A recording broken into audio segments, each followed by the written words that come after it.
And the heaven, the earth, man would be like an angel, just a floating around in the sun, just a floating around in the sun. Oh, it's you. Oh, what a glorious morning. Oh, what a glorious day. There is no night in Zion, oh no, where there is so much love, where there is so much love. Oh, it's you. Oh, you need her not to worry. Oh, you need her not to fight. All you do is praise your King and live, where there is so much love, where there is so much love. Oh,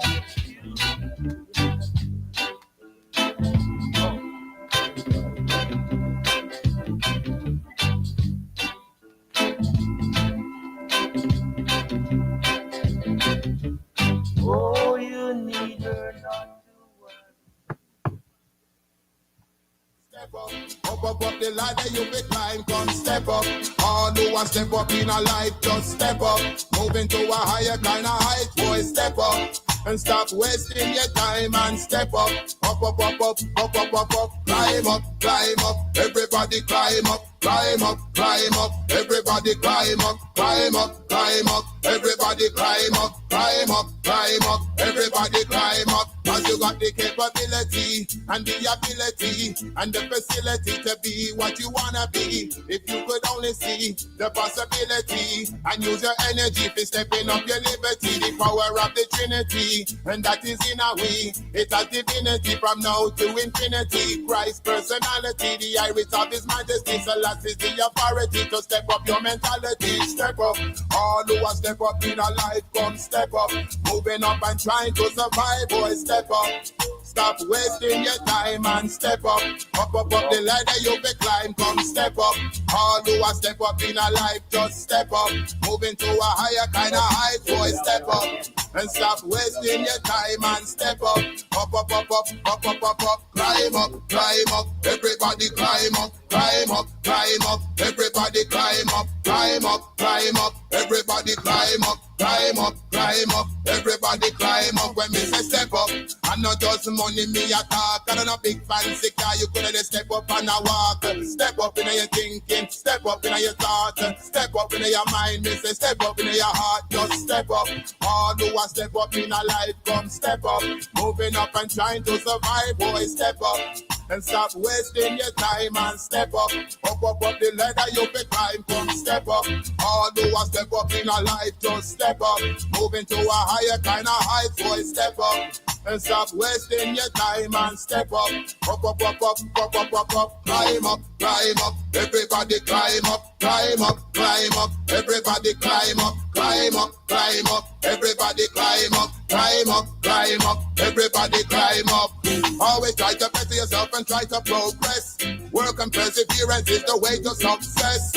Always try your best, nothing any less. Stepping up the ladder with the righteousness. Look how you are live, look how your life is in a mess.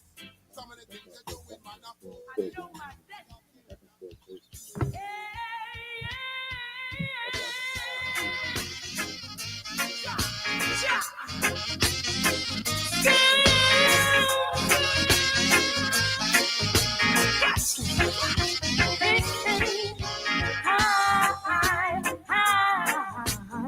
know I that I am supposed to go. Anyhow, I am lost on the journey. So lastly, I will follow. For it's gonna see me through a brighter tomorrow. Greetings, joy, and goodbye, sorrow. I know my destiny. Do you know your destiny? We should know our destiny. I sing a prayer for your enemy, for a better community. Oh, I know my destiny. Do you know your destiny? We should know our destiny. I sing a prayer for your friendly, 'cause that's the way it's supposed to be. I have a purpose that I must fulfill. I am going the distance, each and every mile. I've got to do it still, and yet I still keep spreading down music. I'm gonna tell you to kill me ready and steady. Take a shot to pills. Your body's food and never make you ill. Oh, I know my destiny.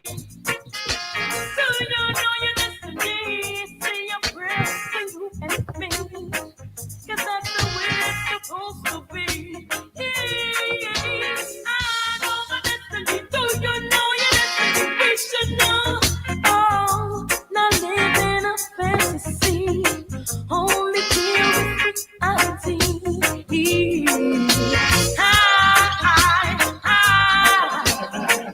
I'm free trouble Babylon. I am queen omega, mother of creation. I never asked to be here. It's my destination. Through what's power and song, to lead the people in the right direction. I know my destiny. Do you know your destiny? We should know. We should know. 'Cause that's the way it's supposed to be. Living in a unity. I know my destiny. Do you know your destiny? We should know destiny. We should know. We should know. Oh, I feel it, a people. I feel trample the evil. On the higher level, I now bow to the devil. I'm over the natural bubble. So when you see me, just a season settle for me. Up the only water when I'm boiling on the kettle. Me just up off the test, don't be collect the kettle like a barber tonight. Me well ordered and comfortable, and never miss the level. Me able to do it in a face of the devil.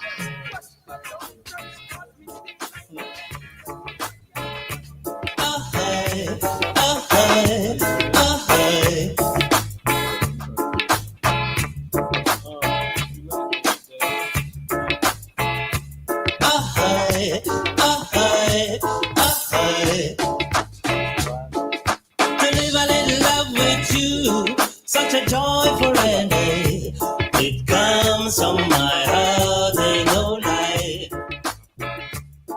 Just a little love with you, such a joy to I and I. Comes from my heart, ain't no lie.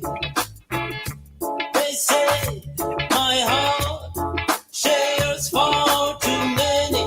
Hey, what do you say? They say my thoughts worth no more than a penny. Hey, what do you say? It's particle, unconditional. Can you deal with it? Can you deal with it? Oh, child, I'm glad you came. Oh, praise your name. Love will keep you fit, love will keep you fit. Oh, child, to live a little love with you, such a joy to I and I. Comes from my heart, ain't no lie. Just a little love with you, such a joy to I and I.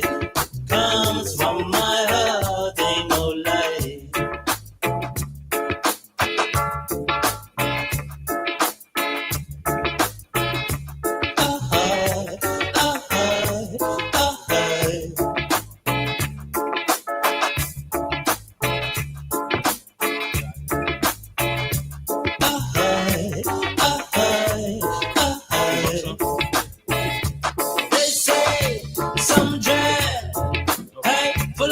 too much reason.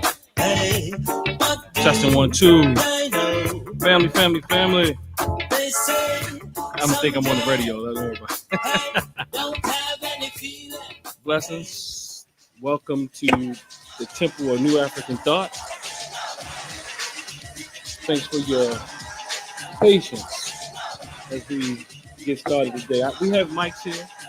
We also have family members live here in the room, but also online. So don't leave them out. You know, those that are online, go ahead and we can see your chat messages come in. So you can engage that way. And if you want to, you can also come up on the screen and we can see you and hear you that way as well. So I'm Dr. Dennis Ausar Winkler. And again, welcome. I see we have Sister Queenie B. Maybe you'll say something today. I'm not sure. Welcome. Thanks for holding it down inside the chat. I see Ricky. I see Mama Madeline, Mama Indanu. Y'all can't see each other, but you know, if you want to, turn your camera on. If you want to say something, bless us. And then I see Michael Smith Bay. Greetings. And we have those in the house. So I want to again say welcome. Thanks for coming out. We're going to have a discussion today. But before we get started, like always, I like to have our Baba Connell Rose, open us up with a libation. Do you want to use this Baba? This chair? I mean, I can bring it over.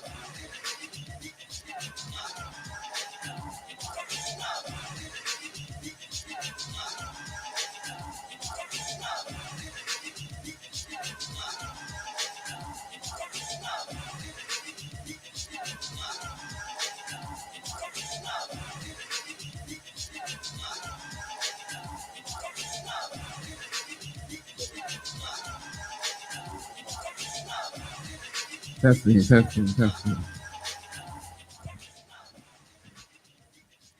First of all, good afternoon, or habari za mchana, or simply jambo, in Kiswahili means how are you?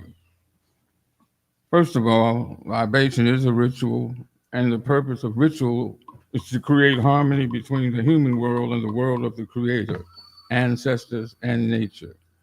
As our ancestor Maya Angelou has said often, the greatest gifts are the blessings of the past. So let us thank those who came before us. Now, when you hear me say the word Ashe, which is a Yoruba word meaning it is done or so be it, you simply respond with Ashe. We now pour to that great African playwright, Publius Terentius Afer, commonly called Terence the Playwright. He was born in Libya around 185 BCE. He was an African slave sold to a Roman senator. He was freed by that senator and became the most popular playwright in Rome. The skill of learning Latin was taught by a senator, which earned him his freedom. His well-known quote is, "I am a human being. Nothing human can be alien to me." It signifies the interconnectedness of humanity and the belief that no human experience should be completely unfamiliar or incomprehensible to us. It sort of rings the bell of the African concept known as Ubuntu, that emphasizes the interconnectedness of individuals and the importance of community. Ashe. Terence the Playwright is also known for his famous quote, "There's a demand in these days for men who can make wrong appear right." He said this 2,210 years ago, and here we are in 2025 exhibiting the same mentality. Man has not changed much, maybe technologically, but Western thought is still disseminated only as an ideal, never as pragmatism. We now ask this much forgotten ancestor to be with us, to bless us, and to renew us for our struggles ahead. Ashe. Ashe. We now pour to the Black Panther Party, whose public service or community initiatives remain among us do not receive public recognition. One of the most lauded endeavors included hiring teenagers to make senior citizens on errands and protect them from muggings. Hire the mugger to protect the mugger, as the Panthers put it. Also, the first broad public awareness of sickle cell anemia as a disease that disproportionately plagued blacks was for the most part due to the efforts of the Black Panther Party. At its peak, the breakfast program fed 70,000 children annually throughout the United States. Now, what's the black? Now, listen, I call that black power. It seems they responded to Dr. King's words: silence in the face of oppression is betrayal. In addition, the party estimated that it gave away 1,000 bags of groceries and 1,000 pairs of shoes each month for the needy. While the well-intentioned efforts of the Black Panther Party didn't go unnoticed by many in the general public, criticism of the organization by the establishment and the media was in no short supply. So we ask these ancestors to be with us, to bless us, to renew us for our struggles ahead. Ashe. Ashe. We now pour to that great musical innovator, Charlie Parker, who revolutionized jazz with his bebop style and his groundbreaking improvisational techniques, particularly on the saxophone. He's noted for saying, music is your own experience, your own thoughts, your wisdom. If you don't live it, it will not come out of your horn. They teach you there's a boundary line to music, but man, there's no boundary line to art. So we ask this ancestor to be with us, to bless us, and to renew us for our struggles ahead. Ashe, Ashe, Ashe. Ashe, family, give our ancestors a round of applause. Bring them in.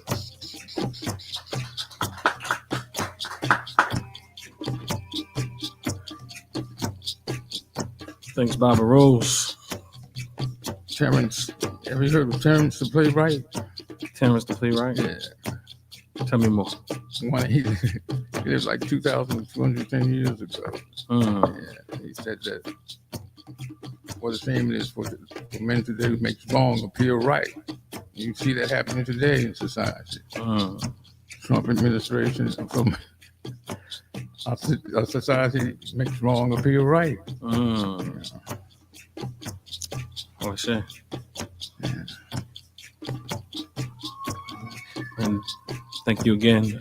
During this time, we asked if anyone has anything that they want to add, whether that be through any form of expression that you would like to share, whether that be some kind words, some challenging words, some inspirational words, a poem, whether that be music, whether that be dance, whatever it is that you can bring to the circle, we ask that you share with the community.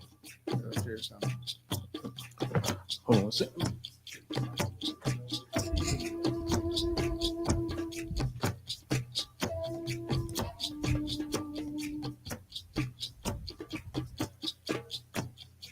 This is a piece called Harlem. Granddad, what happens to a people when their quest for true liberation is constantly suppressed?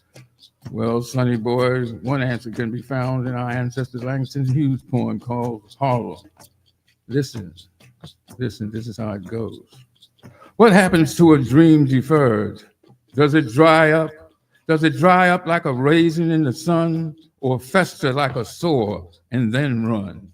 Does it stink? Does it stink like rotten meat, or crust and sugar over like a syrupy sweet?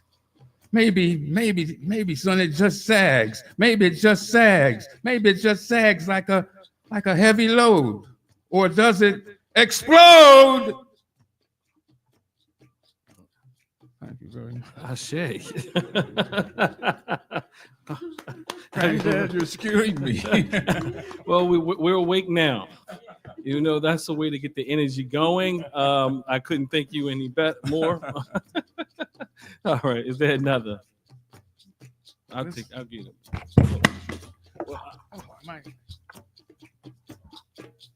I was sent this from brother Shakir Mitchell in the system this morning, and I think this will go better. Not better, but And here it goes. Know this. In fact, many true revolutionaries have actually developed from criminal-minded to spiritual-minded, inspiring others through productive life examples to do the same. In fact, in our culture, wisdom is not achieved by living a righteous life. Wisdom and true understanding are achieved through a series of failures, mistakes, insecurities, and doubts, which one overcomes, turning such life experiences into degrees and credentials for warning and teaching of others. A conscious Nubian is simply aware of his non-physical nature and seeks to develop it just as one would develop his physical nature. To be aware is to be awoke. It is to be alert or not asleep. It is to be conscious and not unconscious. Peace be unto all the real revolutionaries and the ones who are and willing to do the hard work. Peace and blessings. Blessings. Thank you. Thank you.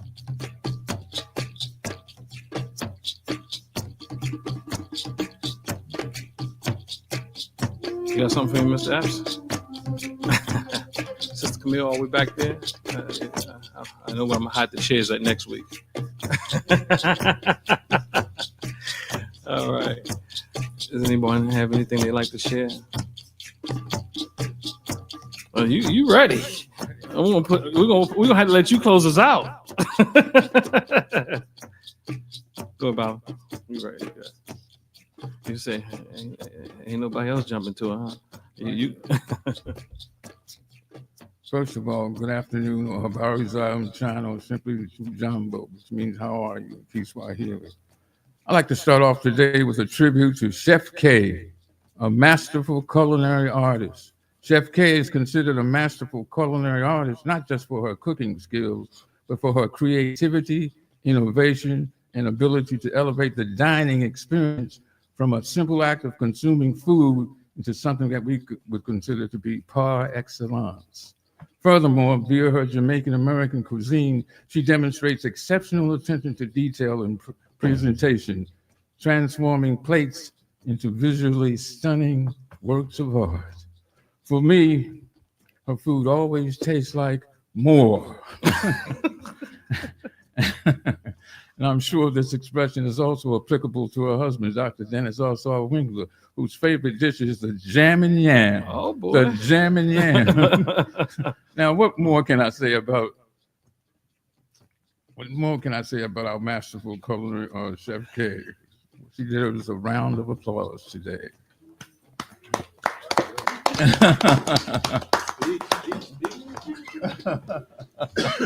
So join us now. They set the way. Baba set the way for you. I wrote that this morning. I say. You had some energy this morning, huh? There's some energy, man. I told you I was coming into the flesh. Yes, sir. Yes, sir. Yes, sir. We appreciate that. I see Mama and Donnie on the screen. Did you have something for us, Mama? Oh, I did see you. No? Let's see if we can hear you, though. Let's see if we can hear you. I just give us a mic check then online. Brother Tyrone, you fast. You say it again, Mama? Love to everyone. Okay. Well, this is what we're going to ask of you since you're at home and you don't ever want to say anything. We want to ask if you can at least greet us, and that'll be part of your internet role as the senior elder. We at least want to hear your voice, at least take greetings like you did. Is that okay? Okay. I think I just did that, but from today, I'll put on. Make me proud. Okay. Okay. Love you too. And what I was asking is that be a regular thing when we see your face on the screen, not necessarily just now. Okay. Okay. All so right. We'll just pull her up in the future. Okay, cool. All right. You can. All right. So, Doc, you have anything? Oh, I'm gonna give you a mic though. I'll give Just good to be here. When I heard the topic with second order change, Mm-hmm. that was very attractive to me. That to me is the key to changing patterns, Oh, okay. to shifting the way we are. Mm-hmm. The difference between fighting against and fighting for. Mm-hmm. You know, if you're fighting against, then you're doing the same thing, having the same behaviors and values, just, right and wrong kind of mentality, then that creates that first order change, that surface change. But when we really start looking deep inside of ourselves and say, what's the pattern? What's the values? What's the beliefs that are the foundation of my behaviors? And what is my responsibility? Because none of us is innocent. We all participate, sins of omission, sins of commission. So when I start saying, how do I participate in the system the way it is, then I can do my internal work and create some second order change. Because like I said, we all buy in real subtle ways, where we shop, what we watch, what we listen to, what we talk about, what we think. So when I start doing my internal work, then I create more second order change rather than pointing outside, but looking inside and say, what is my responsibility and what can I do to genuinely shift things? Ashe. You did ask, right? Yes. Yes. You complete? Yeah. Oh, okay. Thank you for that. Thank you, Baba. All right. So, family. Is there another? Anyone else before we move on? All right. You like, don't look at me. And Sister Trina, Okay. All right. So you have something?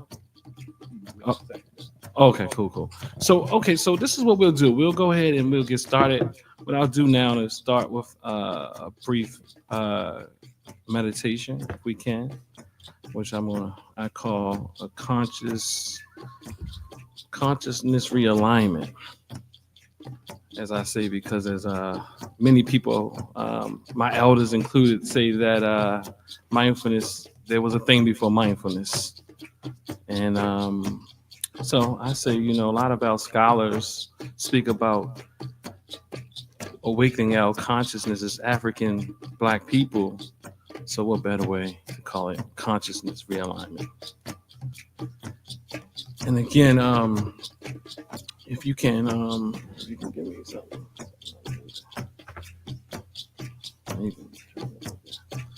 If you can sit in a comfortable posture, look erect, your body in what they call a dignified posture, but still comfortable for where you are. If you can place your hands how you want them on your lap, preferably in some order. If you close your eyes, if you're comfortable. If you're not comfortable closing your eyes, just gaze at an object on the floor. If you can begin, just bring yourself to center by breathing in deeply through your nose, allowing your stomach to expand fully, deeply and slowly. And then when it's completely full, let it out slower and slower. Let's do that about 2 more times in a cycle. If your mind wanders, that's fine. Just bring it back to your breath.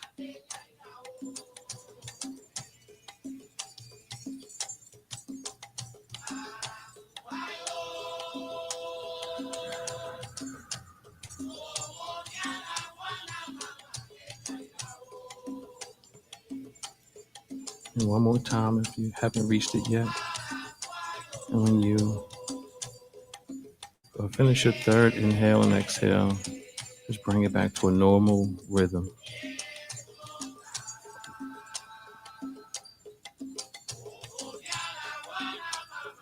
Now bring your attention to your body, noticing your body as a whole in this space amongst other bodies.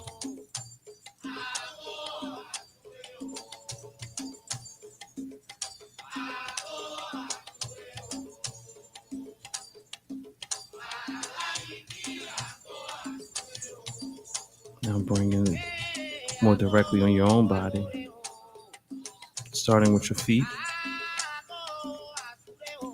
Notice how they're grounded or planted on the floor. Still breathing at your core.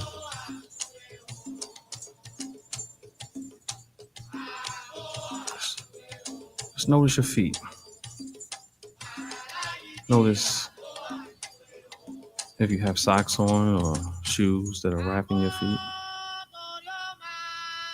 Just notice them. Notice how they feel against whatever it's wrapped in, and also how it's planted on the floor.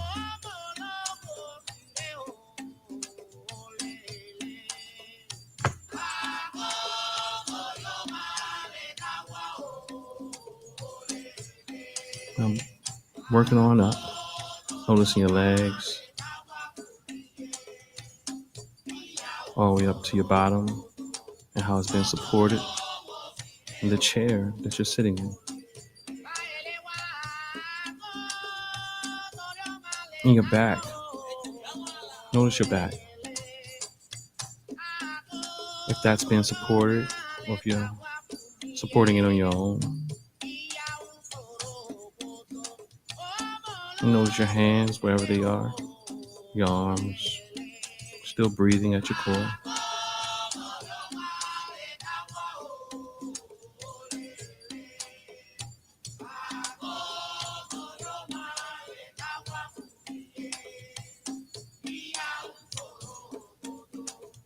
Notice your head and your neck and your upper region of your body and how you're supporting it.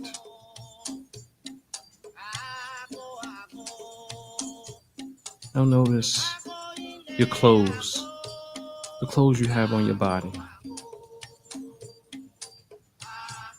Notice how they feel against your skin.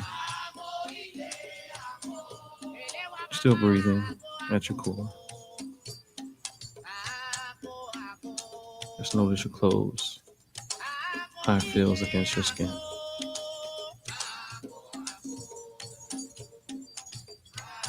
If your mind wanders, that's fine. Just bring it on back. And return back to your breathing. Breathing in through your nose. In through pursed lips, exhale.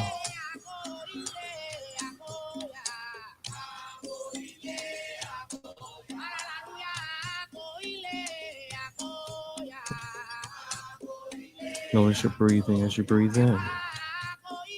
Notice how your body moves as you breathe in. Typically, your stomach expands. And your mind and your chest and your shoulders kind of rise. And on exhale, it normally relaxes.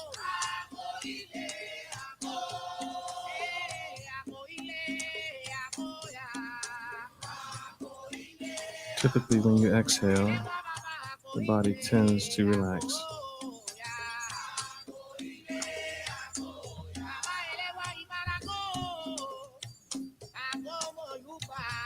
Focusing on your breath. It's not going to be too much longer.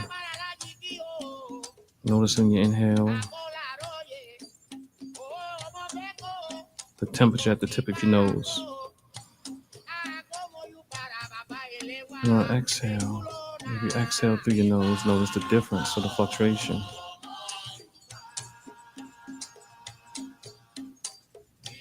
do that a few more times.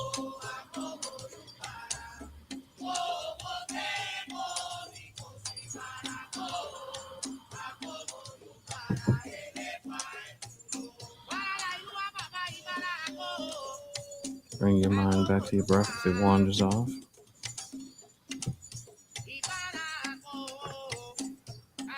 We're going to count from 5 to 1. And then we're going to join ourselves back in the room. 5. And we're going to inhale slowly and deeply.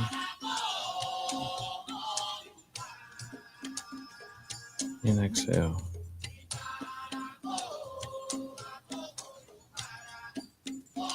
4. Still breathing at your core.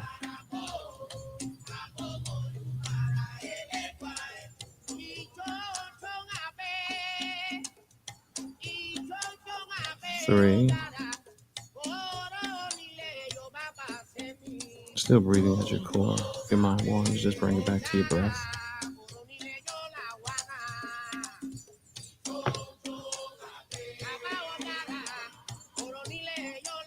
2.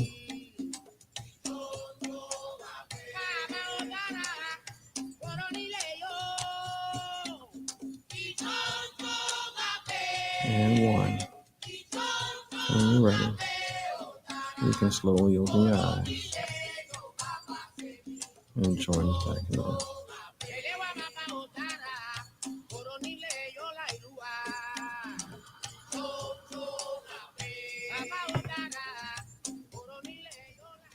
All right.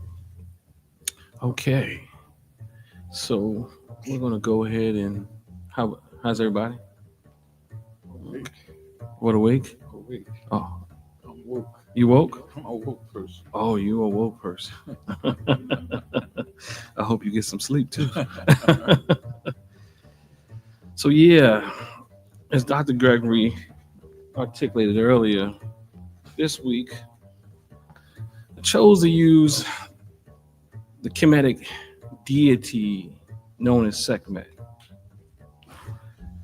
And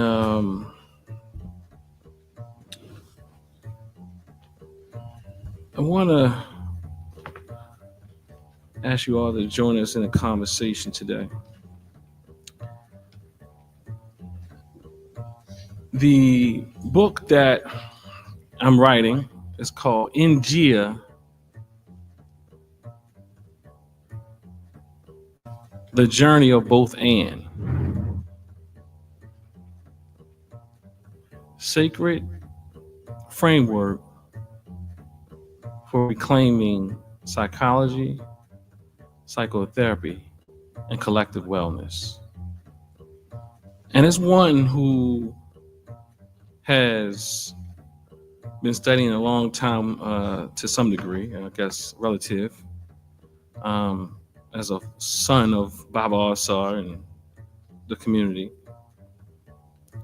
I've always heard this idea of both and. But from my own observation, I think that I think it's a very difficult concept to kind of capture many times for us. That things come from various perspectives, various angles, and 2 or more things can be true at one time. To me, that is when we talk about therapy or counseling or healing, that perspective, that framework I made as a core component of this framework I've developed. And actually I say theory, that I've been in my head for many years, but I'm putting down on paper. And I guess I gotta be really honest. It's something when you do things for so long and you really don't know what you're doing, like you don't know the significance of it. In fact, I just Dr. Gregory, not just because you're here, I mentioned your name a lot when you're not here. So, okay, so is that right? Y'all heard of Dr. Gregory, right? That's Dr. Gregory right there. So one of the things I want to say is Dr. Gregory, when I first got my when I first was coming out of school and things like that, he was like, okay, so I don't know, I might not say it verbatim, but he says things in very very wise fortune cookie type ways sometimes. I guess he calls his prose, like he has a book over there, and he has another book that just recently came out. Brother Abs, can you give me that book right there? And I'm excited about this book. It's long. It's been a long wait, and just want to kind of share with the family. I'll make sure you know. In fact, we just got some copies from him today, and it's called Mind Training. And if you haven't checked out his podcast and all the other things that he does, I always refer people to these things, and my clients and just community people. Myself. Especially dealing with today's topic, I think I will go there. He has one on anger that I think is really essential, right? So Mind Training, the book is called Mind Training, Journey to Self-Actualization. And I can't, well, I guess we're going to add it to our rite of passage that we're going to be doing because it's done. So I'm gonna add another one to the list that I'm working on. So I appreciate that. They say it's timely. Any Maslow in it? You had to ask him. Hold on. Okay, let me make sure we hold on, Bob.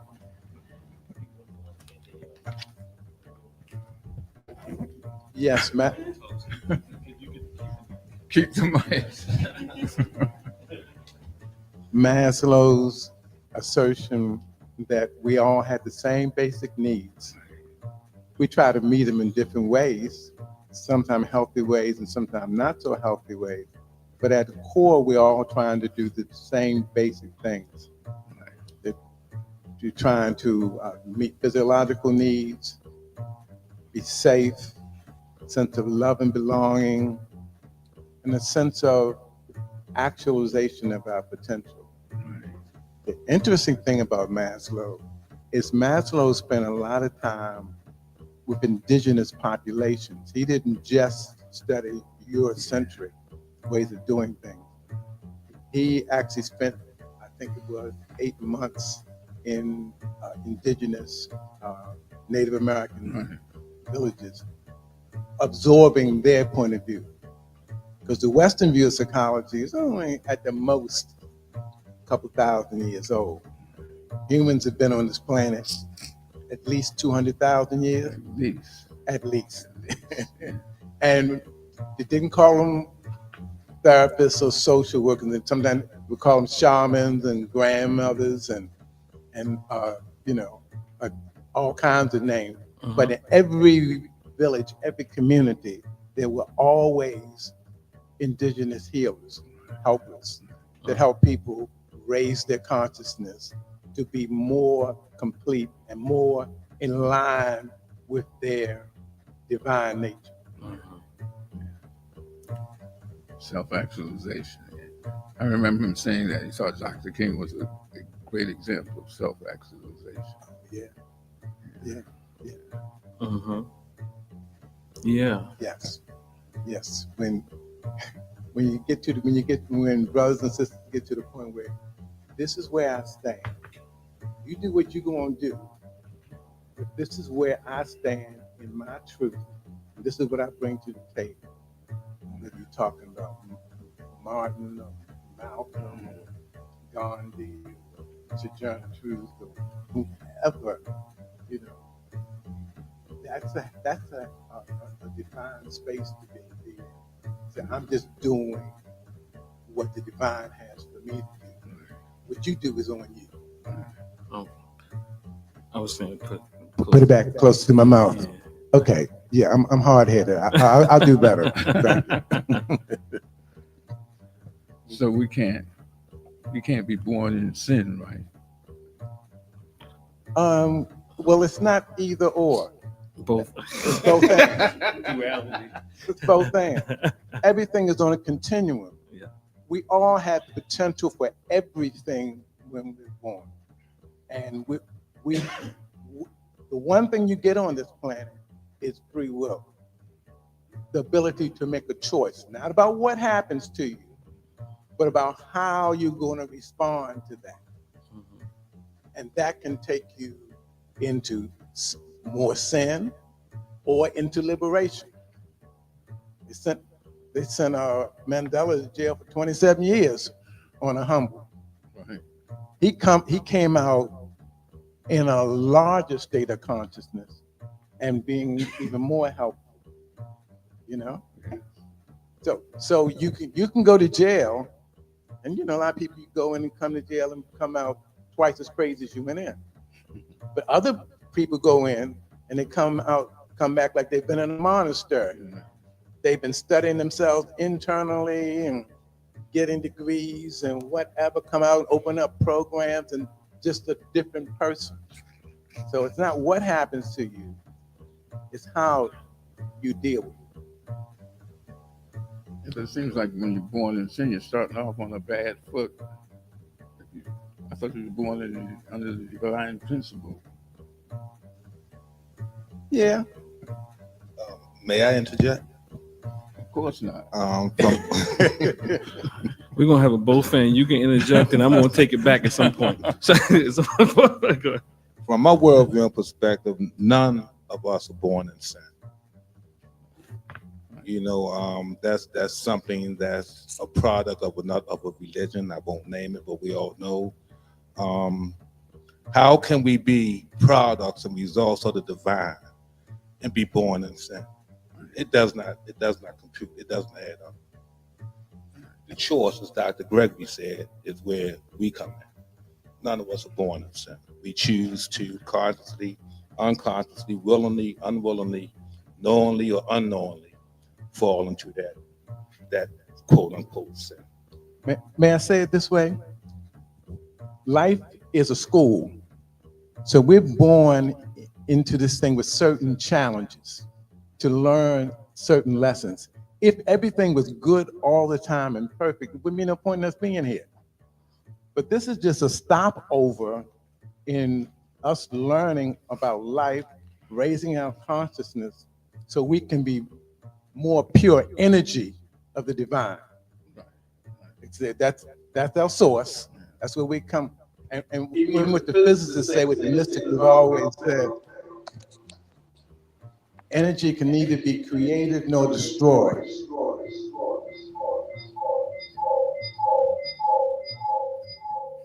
See, it must have been true. Somebody have something to say? Well, don't worry about it. We'll work it out. Type if somebody have a question, type it in the chat, I guess. So let's do this, family. I appreciate it, y'all. The round robin is going. It's popping. Sekhmet, and it might be this actually, brother Tyran. It might be me. It might be me because so Sekhmet in second order change. So I want to say this, just to kind of preface this conversation. Today we reflect not just on a myth, but on meaning or the meaning of Sekhmet. Sekhmet is often misunderstood as only destructive, but she is also the guardian of sacred order, also known as Mayat. She embodies what I have connected with second order change. The kind that doesn't just rearrange dysfunction, but removes it at its root. Similar to what Dr. Greg was speaking about earlier. Because second order change is not about rearranging furniture and continuing to do the same thing. I also want to speak to this idea.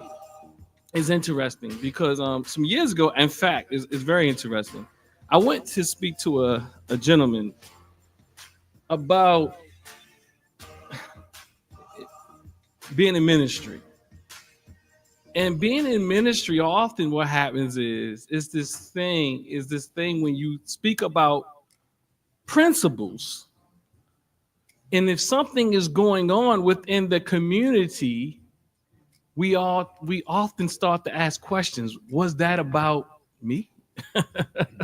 Was that about you? Was that about them? Was that about those over there? And I'll answer the question. It's easy, yes. But not necessarily.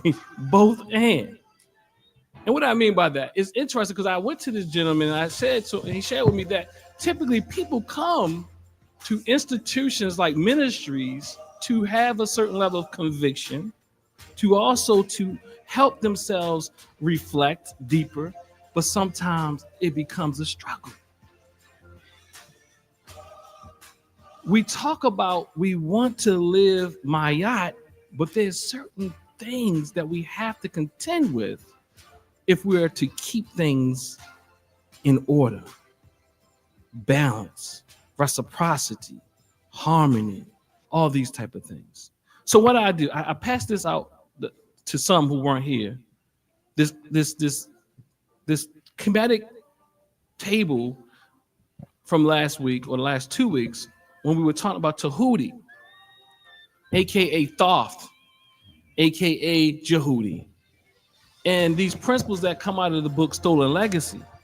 And I promise you, these principles have been talked about for many. I've been talking about these things forever. And I mean, some of you've already probably been talking about these as well.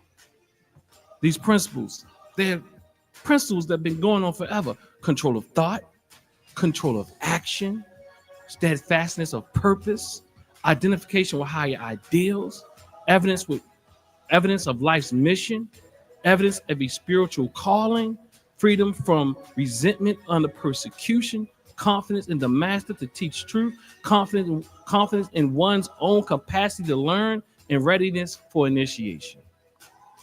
These are principles that you may find in many African-centered spaces, and I've been kind of highlighting them for years now, because I think that these principles speak to something, to speak to this aspects of Mayat. So control of thoughts. To me, if that's an ancient Kemetic principle, I say that Aaron T. Beck wasn't the first one that thought about a cognition and the feelings that come from those cognitions that also impact the way that we behave.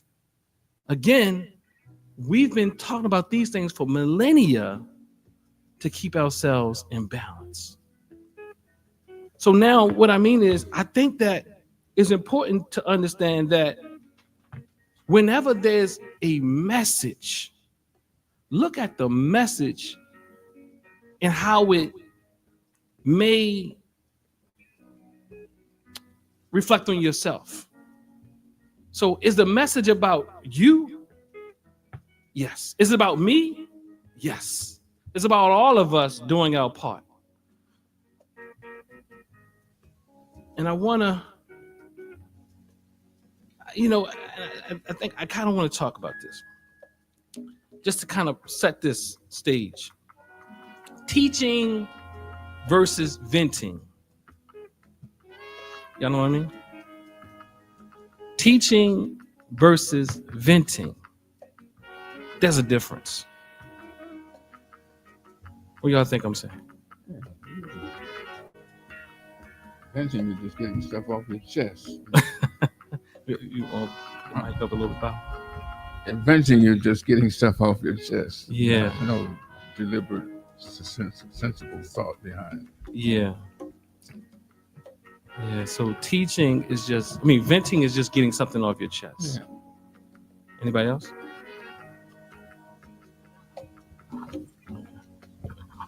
I agree with Baba, but I would like to add the teaching part of it. The teaching part would be more so having a goal in mind, like the outcome or whatever, which you want your audience to walk away with. Absolutely, yeah. You know, just in my own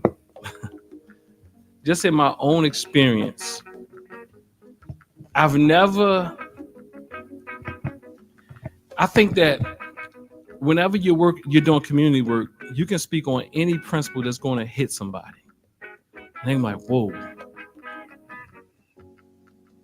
And if it hits you, I think it's important for us to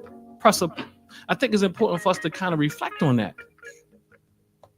Reflect on it. Because the thing is, teaching is with a purpose, right? It's not out of spite. No?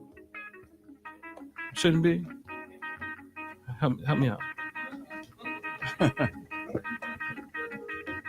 Well, I think again, I said teaching is what you want your audience to walk away with or whatever. Mm-hmm. So if your spirit says if your spirit is like I guess a negative one or something where your goal is to I don't know. I'm just a lesson. It's payback. It should payback versus a lesson or whatever. Yeah. So then that's when teaching kind of took a turn. Yeah. For your best interest, not for the people's interest. Yeah. And that's what I will call venting or revenge. You had one to mic? Yeah, to me, teaching is most effective when it kind of includes both.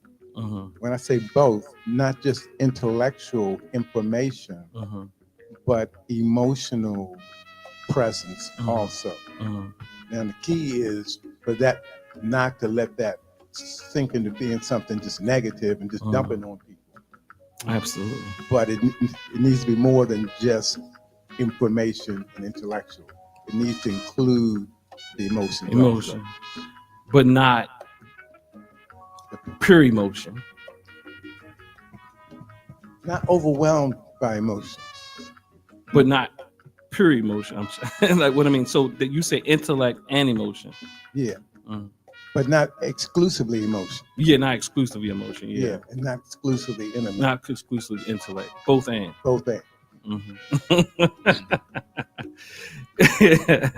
So again, both and. And I agree. Most effective teachers are passionate, believe in, and have good feelings about the people they're teaching and what they're teaching. And some conviction. Some conviction. Yeah. And I so to me, I agree with all of that, and I think we can frame things in many ways. Like I can agree with Sister Trina, I can agree with Baba Dr. Gregory, I agree with all these things, but I do believe I agree that it requires both. But I don't, as you said, most effective when it includes both, but not just out of rage, right? Not out of rage. But I think the thing is why, and I kind of want to talk about Sekhmet a little bit. Let me go into Sekhmet before I keep talking, right? So let me read this out of the book, and it might be in your last page. You may have it. The excerpt from Spiritual Warriors or Healers. Do y'all have that? Sekhmet was a lioness nectar that personified the fierce, destructive heat of the sun. Her name means the powerful one. She was a nectar of war and heat, daughter of Ra, consort of Ptah, and mother of Nefertum. Now, you don't have to know all the rest of these deities, but just know these are Kemetic deities that make up a pantheon of divine or deities. But Sekhmet was the lioness in this pantheon of deities. So she invoked in healing and protection, turning back plagues and infections. She is the lady in the red, a powerful force whose vengeance is swift, but also a great mother who shields her children from adversity with fierce love. how strong she is without contender. She honors her name as Sekhmet of the cities. Right eye, she's the right eye of Ra, most holy of places. So anyway, Sekhmet, she was said to have been sent down to the earth from Ra, the supreme being, you can say, to put things back in order. And what I realized is that many times we do good with the things that feel good. One of my elders said that one of the most overly used ways to cope in a society is avoidance. You know him, Doc? I think I've heard that statement. And it's comfortable until it's not comfortable. Avoidance is comfortable until it's not comfortable.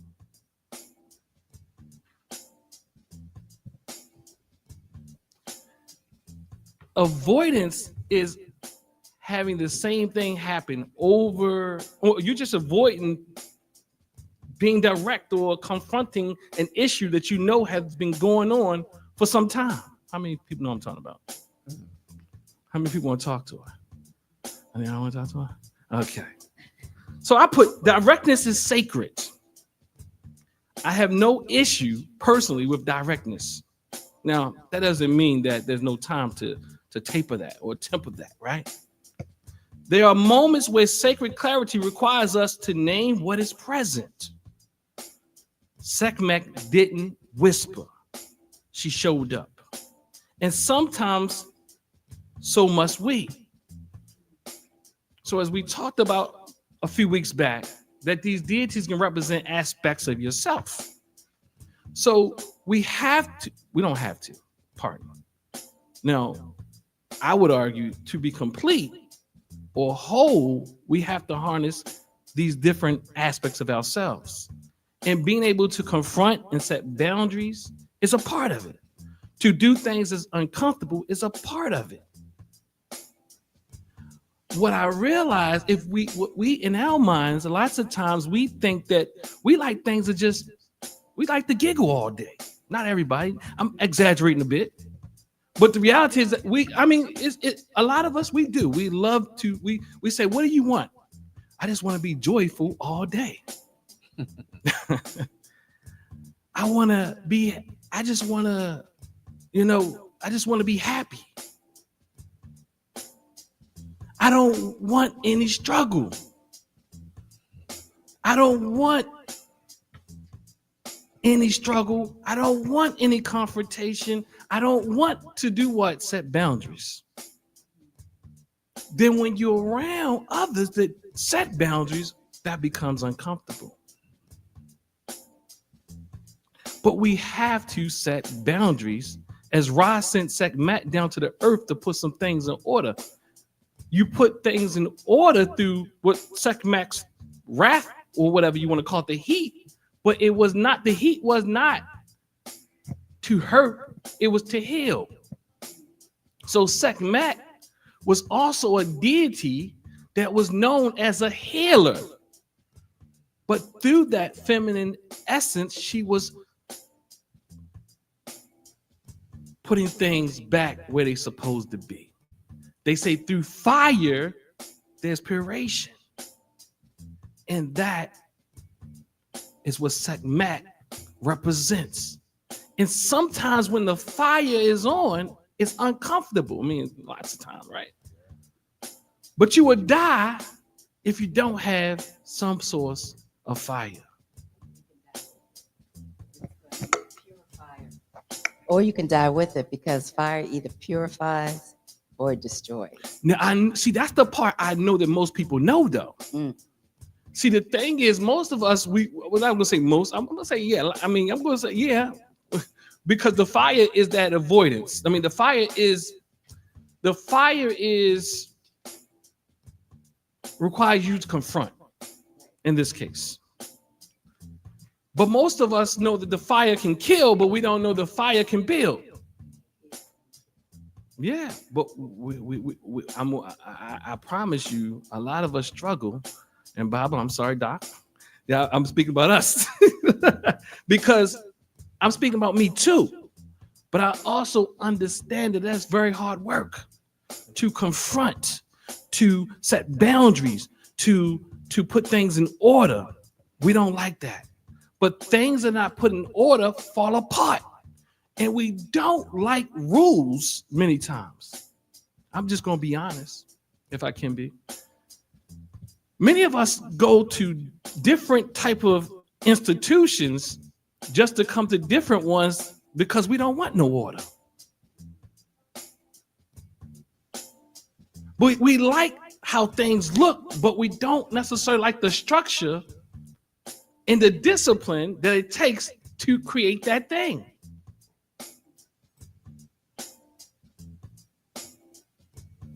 That all intentional change requires dealing with discomfort. You got to come out of your comfort zone to be about intentional change. Everything costs something. Anybody else? Thoughts, comments? Bob, you got the sleepy mic over there.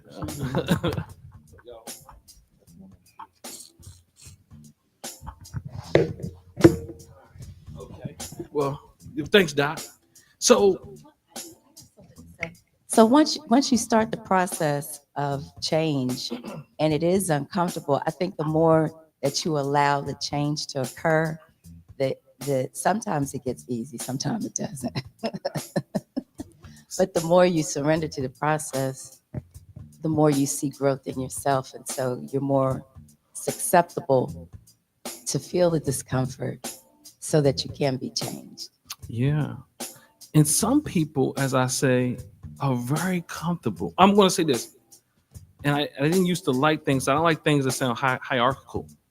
But I will say that'll be closing my eyes, though, that some people are more comfortable with change and growth, and others aren't. And you can see that every day. The fight is still the balance and not going to the extreme one way or another. Because I see that people on both ends typically try to pull each other to their direction.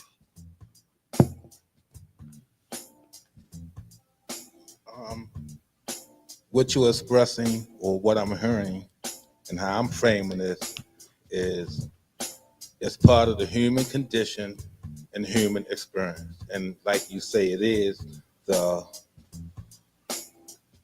what and.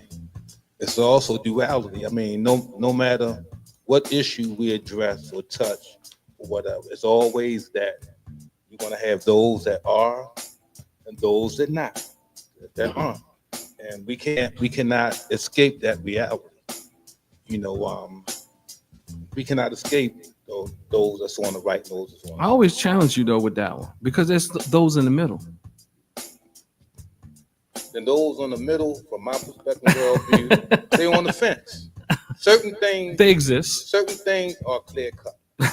There's certain things are black and white, not using black and white in a racial dynamic, but certain things that are too. clear cut. Yeah, but here's the other end of it. Yeah, because This I is my world say view. to you because really, I say to you because human beings are not just one way. It's more to show up or whatever. It's more to us than just right or left. What ain't? Both. Yeah, so man. Both and I'm sorry, Very I'm gonna get it right. It's Right. It's either or and, right? multiple Yeah. dimensions. It's things on a spectrum. So we are all creatures of habit, and we all have some things that we do well and some things we're challenged by. And in order to deal with some of the things that we're challenged by, requires that we deal with our discomfort. And if we don't deal with it, it'll deal with us. Mhm. What did that great psychologist say? That what's his name? Bob Marley. You're running and you're running and you're running away. But you can't run away from yourself. Absolutely. And that becomes, that becomes like, let me frame this back to, you had something, sister? Go ahead. Okay, so I think some people choose to stay in the comfort zone out of fear, fear of the unknown or whatnot, or fear that it requires some stuff of yourself that you may not feel like you're equipped with or ready to do. Fear of action. And then also think about sensory issues as well. Some people have like, now going back to personal. Did you say sensory? Sensory Okay. issues that some people have or whatever. Like abrupt change is really difficult for some people or whatever, and it causes a sense of like, goes back to what I was just saying, anxiety or whatever gets heightened just because of like you keep moving or whatever. So kids need stability to I'm just thinking about those things as well, and then I'm thinking about for people who you say that can deal with change a lot better. I think for those people, maybe change have happened so often, they just prepare themselves now. It happens so often. It happened in my life now. I'm cool with it because I'm now, my mind is set to expect that, because actually that's really life. Life is always changing, always something. I agree with that, both partly. So what I'm saying is, some people struggle with change because they experience change so often. Some people, I think it's about security. When we come up in the stage of with security, I mean, the household and in the community, feeling safe, we're more open to trying something different, to change. But if we come up and play in a household or community that's not stable, that creates some anxiety, even some trauma sometimes, that inhibits us from just jumping out into change. So we're much more cautious about it. Absolutely. We don't trust life or ourselves as much. We have to build up the capacity to do that. Absolutely. So, and that's going to what I was saying. So a lot of people, so that change that's rapid actually often creates that instability or that unease, that inability, or the struggle with dealing with change and nuance and uncertainty. To me, uncertainty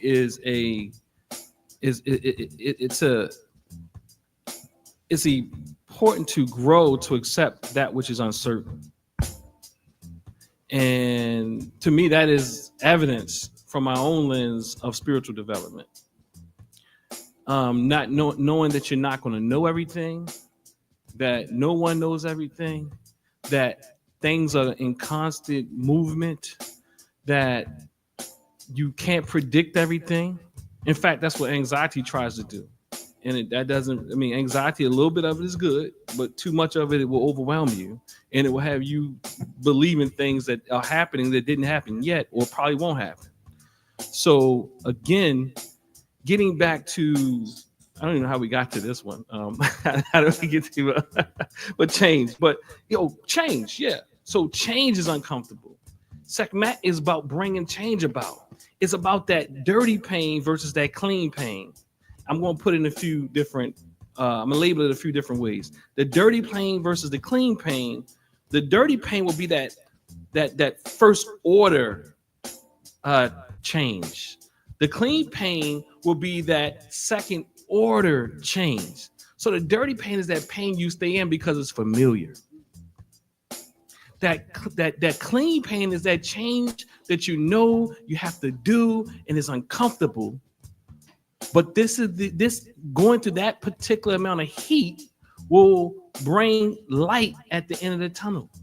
But many of us get stuck in that pain, and then when they see other people making those type of changes around them, sometimes it's very uncomfortable for them.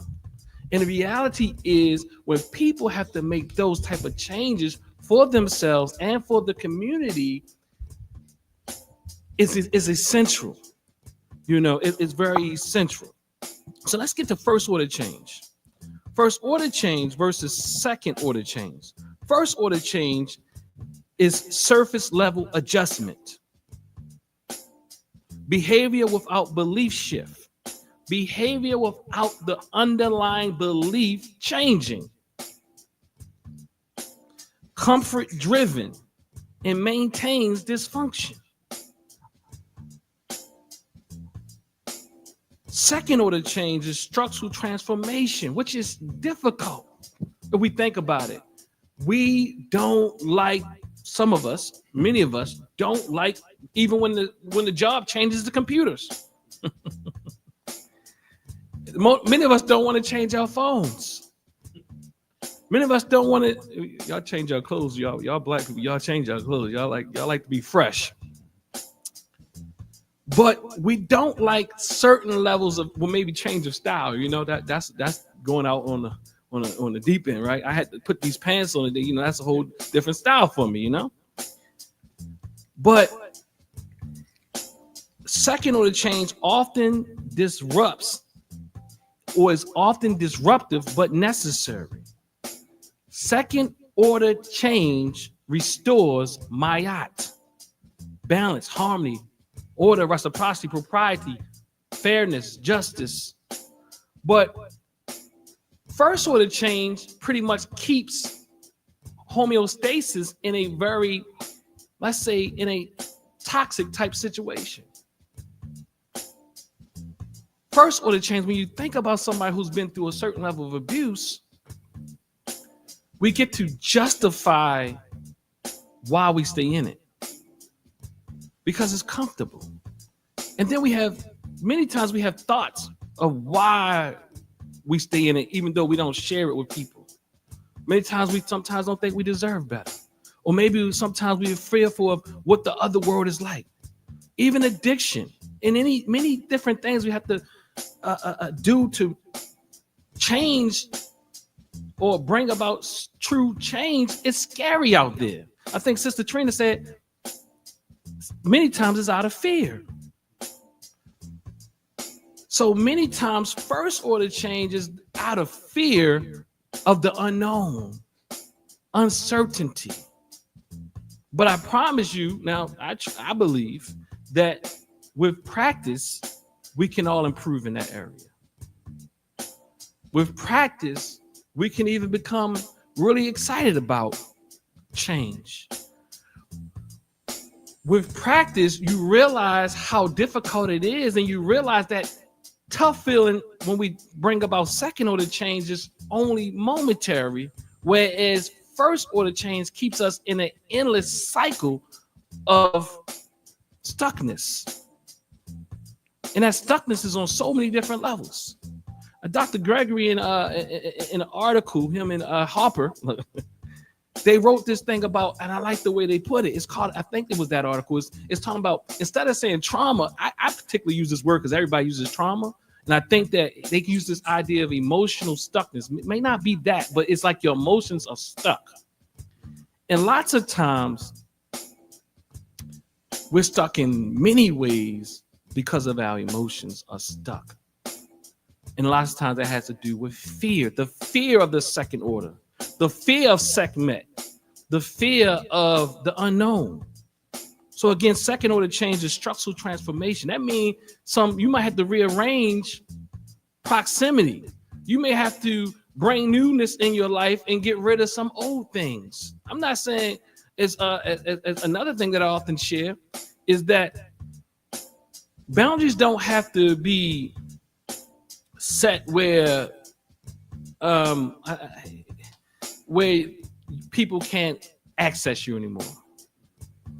But you can control the door. You can control the lock and the key. And many times if you put up walls, they often don't serve you. Because what I realize that people go through cycles of making these black and white decisions. These in or out, all or nothing, I'm cutting everybody off type of decisions. What that does is make you a very lonely person. And then you go all the way back in without any boundaries. So again, I'll tell you another thing that Dr. Gregory shared with me before is that it's okay to be open. because you can always set boundaries later. When you close yourself off, you create yourself your own cell. But pardon? Go ahead. I think Right here. when you cut yourself off from everyone, you have a reason for doing that. First of all, it didn't serve your purpose for you to make the change that you desire to make. When you do cut everyone off, you have the opportunity to meet the people that you need to have in your life, who will support you in whatever change it is you're trying to work towards. I don't know that once you open that door again, you're back where you were. You're emotionally.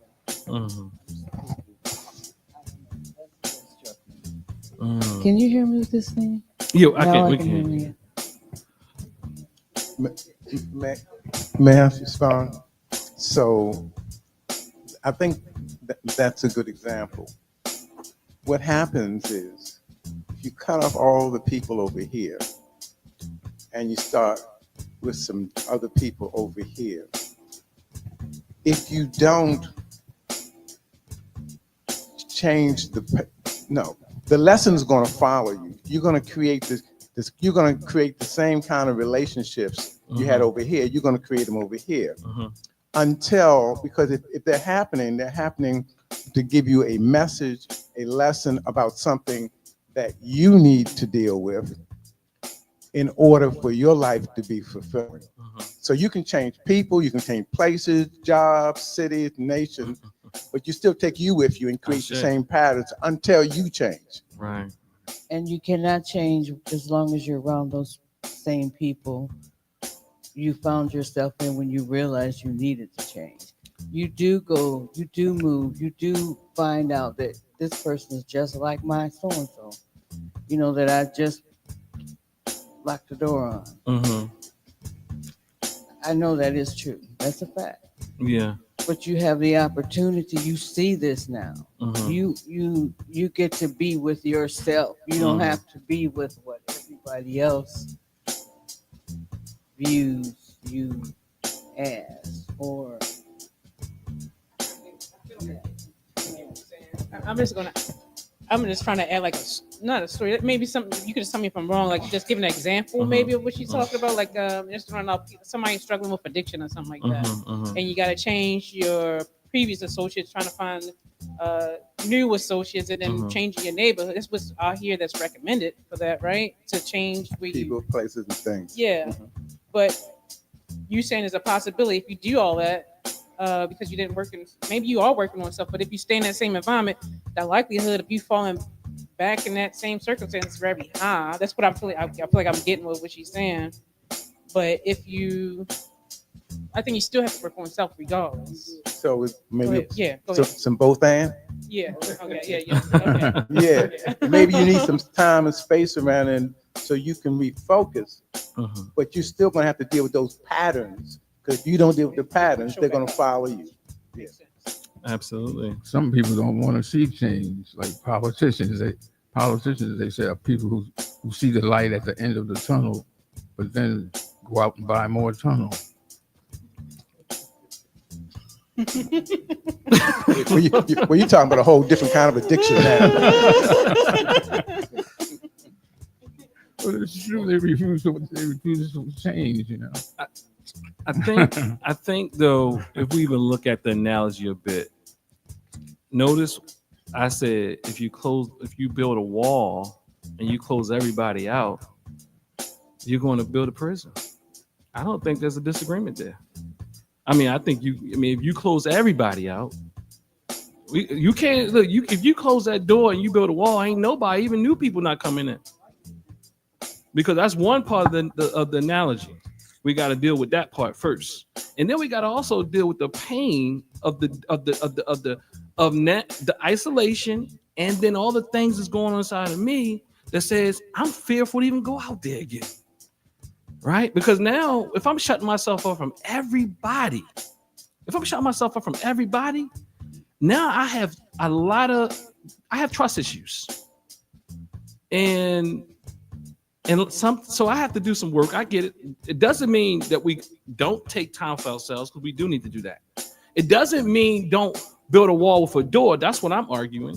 Because the thing is, the door, you can still open up and let get some food. You can communicate with somebody. You can say hi to them, but you won't stay in their living room. You know, you can do it's about the spectrum. You know, you can open the door up a few inches. You can open the door up a few inches, or you can open it all the way up. Yeah, you can let all the wind in. You can do like Mama used to say, "Don't let all my air out." But come back. Yeah, but usually when people do that, they do in their mind at least rationalize it as setting boundaries, in a sense. And at least from my personal experiences when I've done it, we usually don't cut everybody off. It's usually at least one or two people that you still talk to, and everybody else is like, I'll talk to them when I talk to them, or I'll just deal with them after I get done with dealing with what I'm dealing with. So it's like, at least in my mind, I try to rationalize it as, okay, well, I'm setting boundaries without actually setting boundaries. Yeah, well, that's cool. Some people cut everybody off. I mean, literally, like in a certain way, like even if I'm next to you, I cut you off. Like I can be next to you and still cut you off. I can cut myself off being open to anything. Like, for example, I'm up here right now. So this is to some degree, this is a vulnerable stance right here, right? You know, me coming in here acting like I know something, right? And then now you can, and then you got mics, you know? So there's a certain level of vulnerability that some people won't even do that, right? But there's levels to vulnerability. But some people will close themselves off right there in front of your face. But what I'm saying is also the lesson, though. What do I have to do differently? What boundaries do I need to set? A boundary is different than a wall. That's the purpose.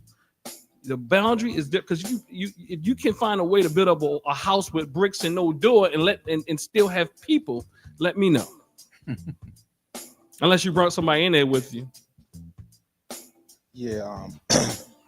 One analogy that I learned in the security professional business is that people get guards and stuff on the windows to keep the criminals or keep people out and stuff like this. But they fail to realize without understanding that those same bars that keep people out can also keep you confined. So if you need to get out without proper understanding of that enclosure, you trapped. So a lot of this goes with understanding once again. I mean, yes, the bars keep people out, but it can also keep you in. Yeah. And I noticed what we also do, just to kind of add on to that, we practice with safe relationships. So sometimes it doesn't require us to have any level of emotional vulnerability with certain relationships. Like, you ever been around people you just never had any level of emotional vulnerability at all? Like you don't know, you in your mind, you're like, what if something happens? Like, are they gonna still be here? Because you've been so safe. We know how to choose relationships that we find to be very, very safe. To me, I argue. I see you, Mama Trina. I'm coming for you. So the thing is, personally, I hear the word safe space, and I think it's a euphemism. And that's why I use the word sacred space, because the reality is we don't want to be emotionally vulnerable to each other many times. And to do that, and to be emotionally vulnerable to others has a major part to do with how you form relationships. I had a question. I just had a question. Is there a way to determine if you have a boundary or a wall for you? Like how you can determine for yourself? Like, oh, is this a wall that I'm creating? Or I know you said light keep not, I said light, but you creating a space where no one's able to get in. But is it like, how do I know if it's a boundary that is a good boundary? How can is it a way to determine? Yeah.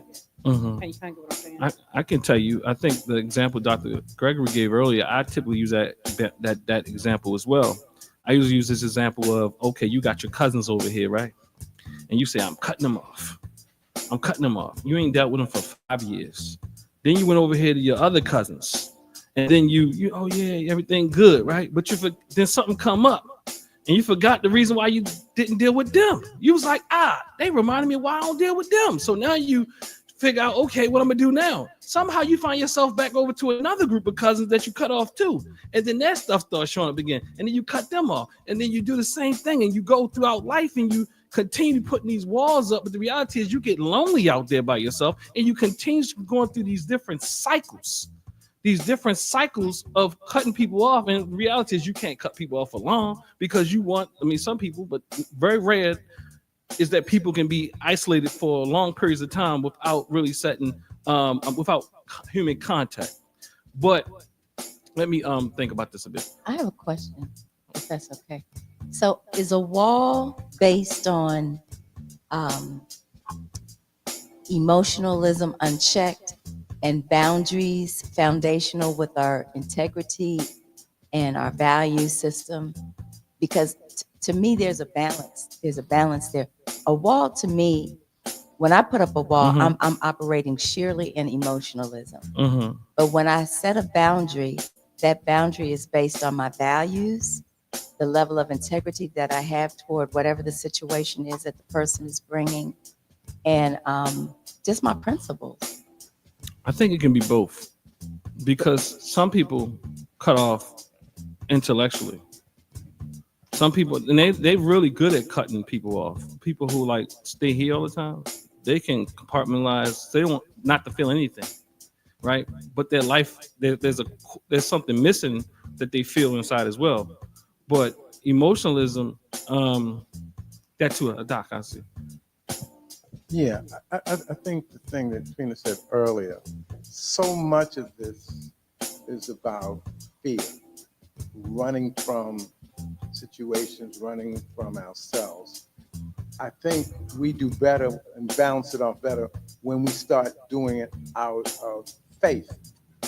Faith says that, I'm working on this now, living this way. This is how I'm moving forward, and I'm putting this behind me. Faith is a statement of trusting life, trusting yourself, and having a vision of moving forward in a positive way.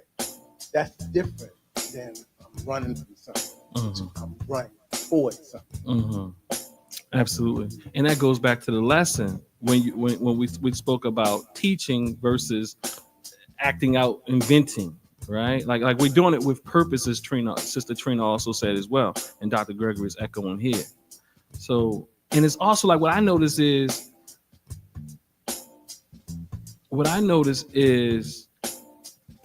I don't want to do it out of anger alone. The root of anger is fear.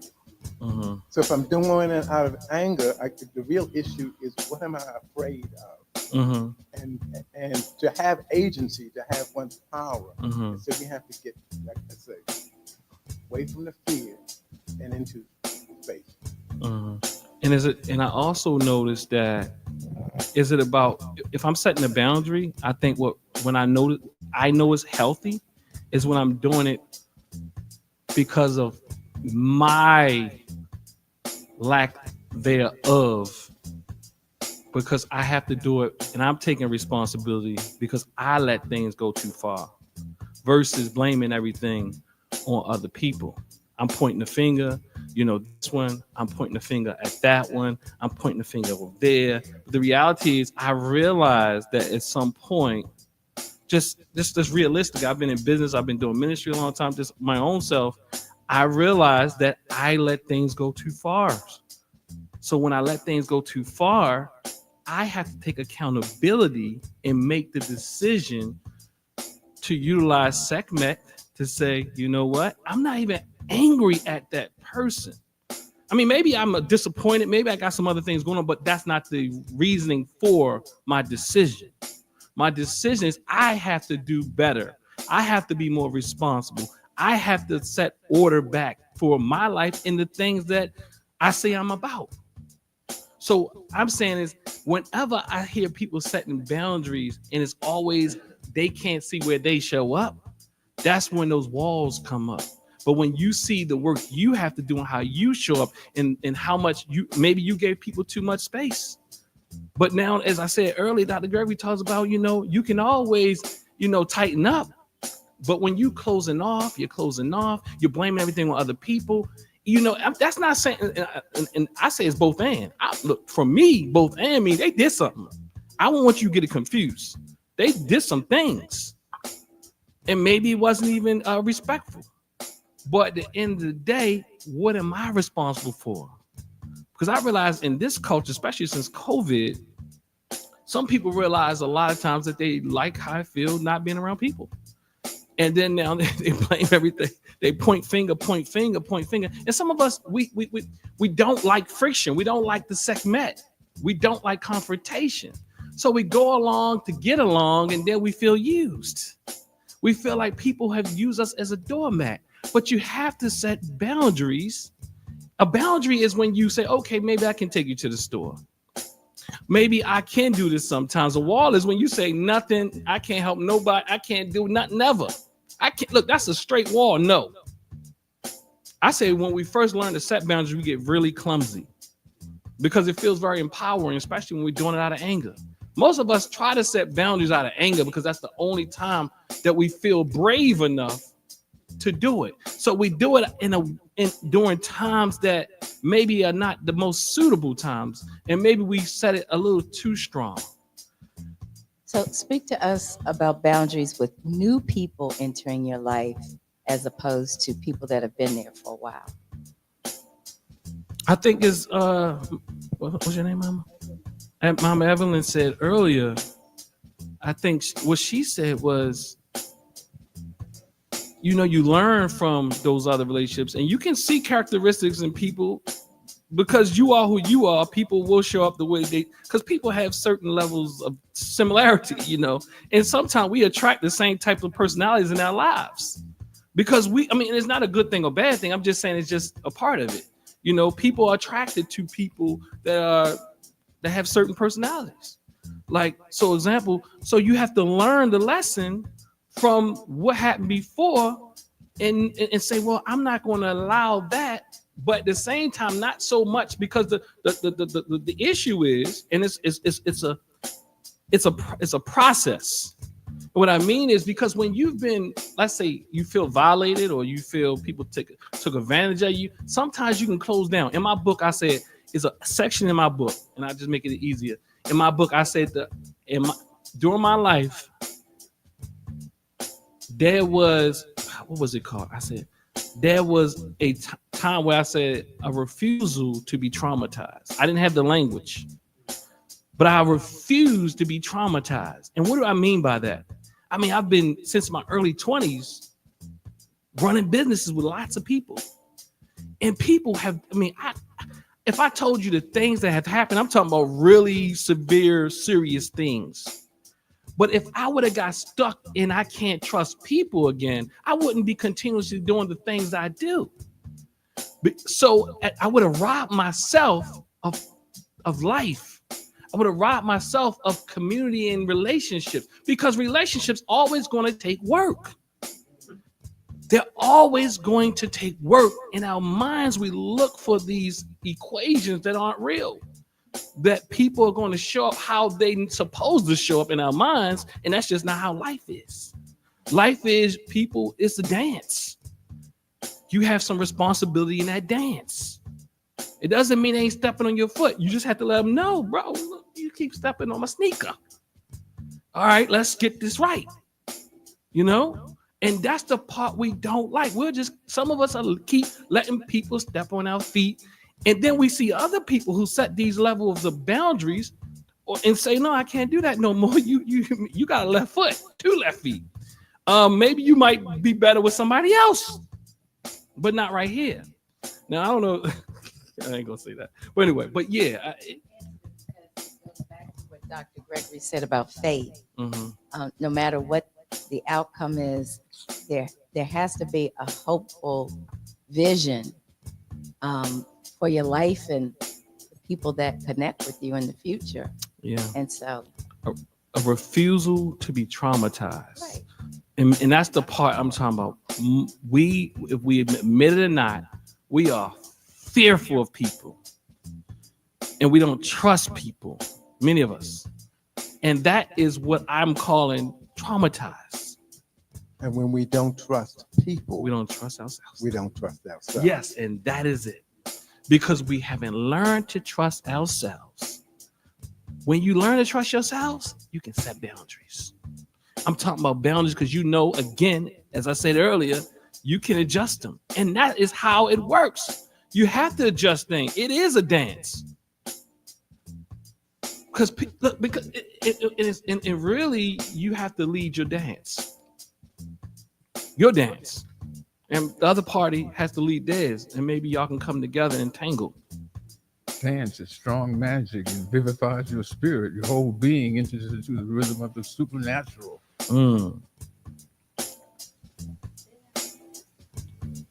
Dance is strong magic. It vivifies your spirit. Your whole being enters into the rhythm of the supernatural. So, thank you, Bob. I'm going to go through these principles real quick. We're going to close out real soon. So, the 7 principles of Sekhmet. Now, these are just formulated by me quickly today, as Baba said. Just formulated quickly today. It's not something that you're going to go and find. But sacred wrath. Now, I had some help with this. So, anger. Now, I know Dr. Gregory probably debate me on this one, but to me, you need a debate. Nothing is a both and approach, right? Anger can be divine, but the problem with anger is that if you live there, some of us live there and we need it to make decisions.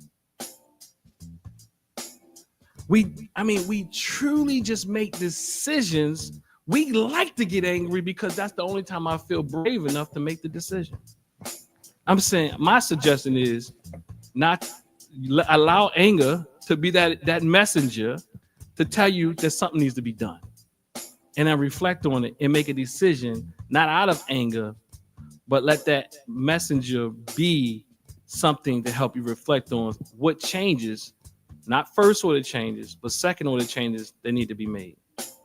And first order changes are okay sometimes too, because it's a both and. But if it's really critical and oppressive and people are holding up on their parts, then we got to do a little bit more than rearrange the furniture. Restoration, number 2, restoration through fire. Fire that clears, not just burns. That's what you was talking about earlier, Mom. 3, precision over emotion. Discipline directs the fire. So you need both the fire as the emotion, but you also need discipline. That's both and. Healing requires discipline.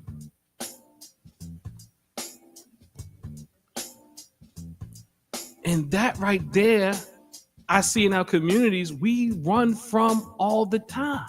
And because disciplined people sometimes ain't fun to be around.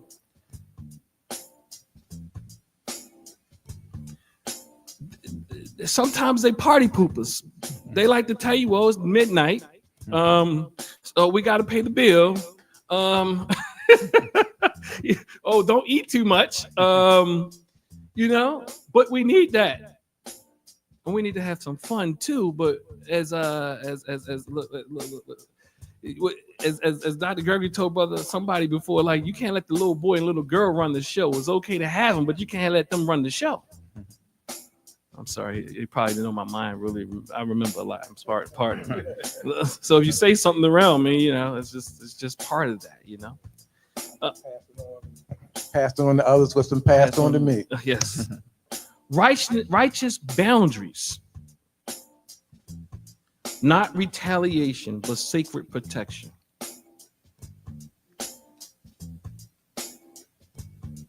So that's 5. 6, the mirror, not the weapon. What you feel is often what needs to be seen. And other people probably don't go. You about to say something? I'm just asking in ourselves first. Right? Yeah, I say what we feel needs to be seen in ourselves and also externally. Because one of the things, Other people are just reflections of the things that are going on in us. When I say I hate a lie and a thief, I'm saying I hate the part of me that lies and steals. You know, other people just bring up our issues so we can deal with it. It may be uncomfortable, but they're really doing us a service because we're all here to learn, to grow, to become our divine selves. and this one I look at that as a both and. I say they could be a liar and a thief. You know, me and Dr. Gregory got a whole episode we go. I say they could be a liar and a thief, and I could also be struggling with that too. But you know, but I also say, which one is this? Number 6, the mirror, not the weapon. What you feel is often what needs to be seen. I also think just look. I'm a referencer, right? I'll just let y'all know. I call that living libation. And what I mean, I call it living libation. I think we should give credence to those we learn things from. We talk about keeping people's names alive, but again, another thing I've learned that I think was profound from you is this idea that it's not about learning the thing, it's about the conceptualization more than just because you know things, but then you hear people put it in ways and you're like, whoa, that people are communicating all the time. So what am I saying? When we go back, the mirror, not the weapon, what you feel is often what needs to be seen. Okay, it's also external. Because if I'm not able to see what's going on inside of you, I will not be able to pick up on that message. And I say that in African culture or Black culture or indigenous culture, we understand that it's high contextual culture. And what does that mean? It's not always highly verbal. It means that through emotions, through actions, inactions, people are messaging. So it is important also that we also pick up on something. Well, whether that is good or bad or whatever it is on the spectrum, you read that message. So yes, if somebody's going to steal from you, you might want to get out their way. You might want to set a boundary or maybe a wall at some point because you don't need everybody, but you need some people, you know. In 7, the return of Mayat. So Sekhmet, the return of Mayat. Every act of Sekhmet, and this goes back to what Dr. Gregory said earlier, every act of Sekhmet is a return to Mayat. Every act of Sekhmet ultimately restores balance. So that is the purpose that Trina and Dr. Gregory spoke about. Is that purpose. Like, so, and again, and I'm saying, I speak for myself, and I'm going to tell you, I'm a very disciplined person. And what I mean by that is, you're going to hardly find me do a thing that I ain't think about. Even if it's cussing you out. You better know I thought about it. If I murdered you, pardon, I probably won't. But the thing is, it was premeditated. Y'all like so what I'm saying is, it's very difficult to get me in rage, even though I might be looking like I'm battling a little bit. Suppose you're dealing with a masochist who likes being tortured and cursed out. I hear what you're saying, and you're saying that would also be thought out. Right. Because what I would be saying is the best thing to do is to respond. How do I respond versus react? Because sometimes react, it might not be the best thing to do at that time. It's not, if you're dealing with what do you call him? Masochist. I don't even know what that means. He loves receiving pain. Okay. So if you're dealing with, hold up, say that again. Loves receiving pain? Yeah. He loves receiving pain. Yeah, or the other? No, she does. Oh. masochist. Oh, I mean, I thought you meant they were giving me pain. No, he loves receiving. Well, I mean, I'm not gonna partake. I don't. You'll be the sadistic one. The logistic one. Sadistic. Okay. Yeah. I no, not that either. But no, I will. I don't partake in dominatrix, whatever you call it. So again, it's important closing this out because I had questions, but it flow how it should flow. Again, I was saying that it is important that we set boundaries. It is important that we bring about change. It is important that we name things even. It's important that we deal with things both intellectually and emotionally, as we spoke about earlier. It's very important that we deal with things in real time. It's important that we don't put things under the carpet. It's important that if we say we're community, that we deal with what's going on. Because for too long in our community, people have been silenced. And people who don't speak up for themselves often feel oppressed, neglected. And oftentimes, it keeps the process going. It keeps it going on and on and on. So with that, I'm just going to send it around a circle, and we'll close out. Any closing thoughts, feelings, comments, reactions, catechism? No, just thank you again, Barbara, for understanding and clarity. I appreciate it.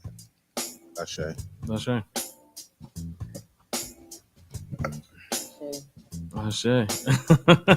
Yo, I just want something else from you. You're gonna take your glasses off for it, huh?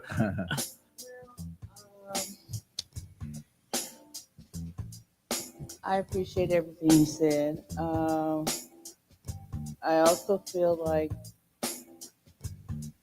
in order to, well, when you separate yourself from whoever you think you need to separate yourself from, you do have to figure out how you came to be a part of that, or how you came to be who you are based on where you came from. So you got to do that. I'm not saying you don't have to do that. Just cut them off and you're fixed. That was not my intention. You do have to work on yourself. And then when you move forward, you will, like I said, run into those people who are just like the people you ran away from. But you see them.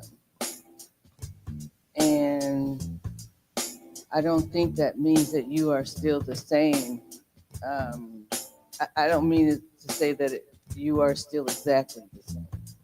Things have changed about you. You've had time to consider how you came to be who you are based on how they became who they were. Whatever the case may be, I enjoyed the conversation. Is there any reconciliation? And the young guy there said too, you do hang on to one or two people. And maybe in fact there will be reconciliation. I'm sure. Once you become strong enough. And I think you need to continue to keep your boundaries in place. Yeah, I think you need to do that. Because once you come to be who it is you're looking to be, you don't really belong in that group anymore because they're fine. And you're not fine with that. And I believe there are people who do move away and never look back. I'm not saying that's good or bad, but it's true. Yeah, I agree with that. I agree. Now, what I often say though, if that becomes if doing so becomes your what do they call it, modus operandi, our mode of doing a thing, I think it's important that we examine it. You know what I mean? Like if this is what we're doing with all of our relationships and they're all like cut completely off, I think it requires some reflection. Mama, anybody else? Closing Bible? for me, coming from a home where there was a lot of domestic abuse, but outwardly, my parents seemed really perfect. My mother was a scientist, my father was a sociologist, but hell went on behind those closed doors. And I watched my mother just suffer in silence. And I was determined, as Miss Sophia would say in The Color Purple, I swear before God, I wasn't going to hold peace or trauma like that. So I talked a lot about it. But what I'm learning now in this space where I am in my life is that it's good to talk, but it's also good just sometimes to be silent and observe, to be able to dissect what really is happening in my mind and in my heart. And yeah, I'm complete. Thank you. Assess the messages. See, what's the lessons? I think there's a lot of truth in myths, like Sekhmet, Maya. It's not like it's a blueprint for our lives. It takes those lessons from these so-called myths, which are truths in a sense. They're not myths. Sure. All right. Everyone good? What about y'all back there? I'm feeling all the Los energy the whole day. I've been feeling his energy the whole day. Nothing?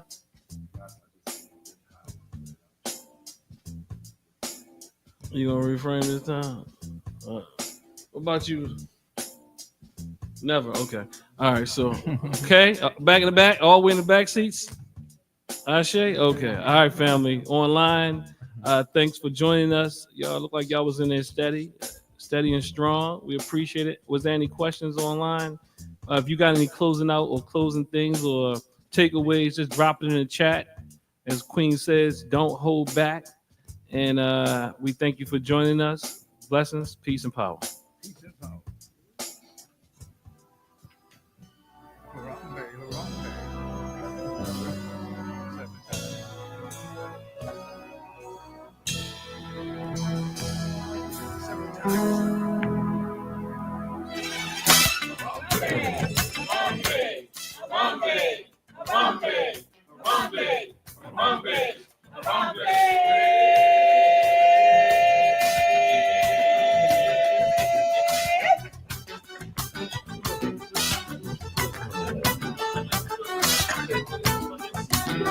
Every man has a place.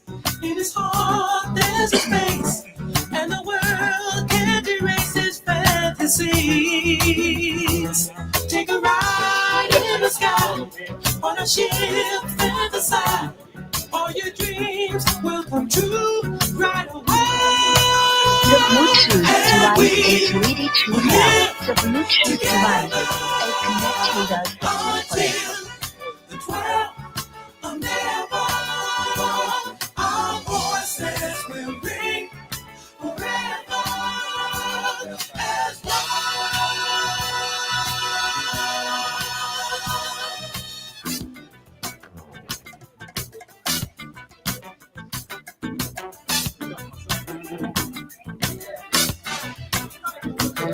Every thought is a dream, rushing by in a stream, bringing life to the kingdom of doing. Take a ride in the sky, on a ship fantasize. All your dreams will come true miles away. Our voices will bring together until the 12 of never.